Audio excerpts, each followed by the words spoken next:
Okay, now, before we start solving the Rubik's Cube, we want to know some things about the Rubik's Cube. As you can see, I have my solution guide here, which should come in the package that you get your actual 3x3x3 Rubik's Cube in.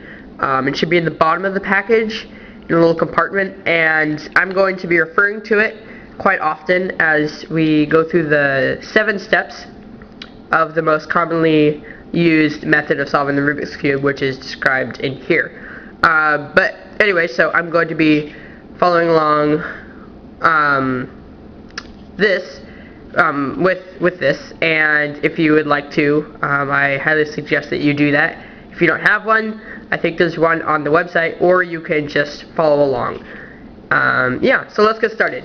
There are 7 steps in here. And before we start, I just want to go over a couple key things about the Rubik's Cube if you don't already know on page 2. The 7-step solution guide. Okay, yeah. So there are 6 faces on the Rubik's Cube. 1, 2, 3, 4, 5, 6. Okay? And on each face, on each of the 6 faces, there is one centerpiece, okay? Like this one right here, in the center. 1, 2, 3, 4, 5, 6, so on. And what's cool about the centerpieces is that they never move, okay?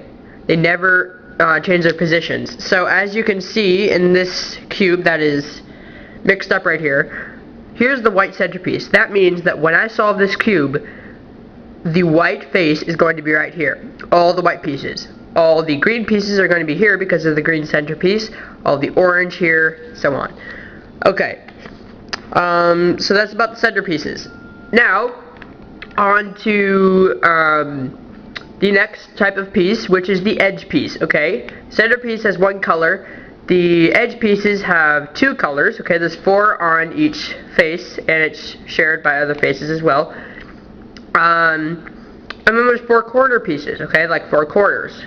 The square of the cube, and they have 3 colors. Okay, they have 3 colors. Yeah. So now, as far as the faces go, okay, when you're solving the cube, you're always going to have one face facing you. Okay, like this. Yeah. This is defined as F for the front face. Okay. And then there's the left face, defined as L, okay? There's the R face, defined as, or the right face, which is represented by R. The top face, which is defined, which is represented by the letter U, okay, for up. B for back, and D for down. So again, F for front, B for back, L for left, R for right, U for up, and D for down, okay? So, let's go to let's use this one. Okay, so, if an algorithm said, or had the letter L in it, that means that you would turn the left face 90 degrees clockwise. And it might be kind of hard to see that right now because you're not facing it, but it's almost as if you turn the cube to face the left side. Now you can see which side is clockwise more clearly, and of course counterclockwise, okay? So if you were like this, you don't really have to physically turn it, like turn the whole cube and then turn it. If you need to in the first couple times you do that kind of stuff, you can, but you don't have to.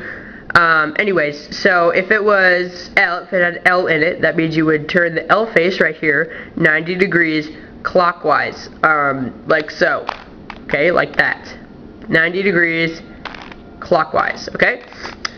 Now, if it said R, then you would do 90 degrees clockwise, remember, as if you were facing it, okay?